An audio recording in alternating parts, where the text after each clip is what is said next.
નમસ્કાર મિત્રો, એક સુંદર મજાનો પ્રશ્ન વર્ગમૂળમાં 93 ગુણ્યા 95 પ્લસ 1 આ એક્ઝામ્પલ ગણવા માટે જનરલી આપણે બધા શું કરીએ તો કે આ બંનેનો ગુણાકાર કરીએ, એમાં એક ઉમેરીએ અને એનું વર્ગમૂળ શોધીએ.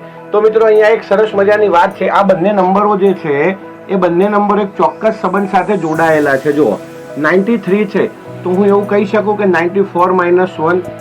ઓકે, 95 છે તો હું એવું કહી શકું કે ઇટ્સ 94 પ્લસ 1 અને પ્લસ 1. તો આ શું થયું? a minus b into a plus b. એટલે આને શું કહેવાય તો કે આ તો સાહેબ a square minus B square.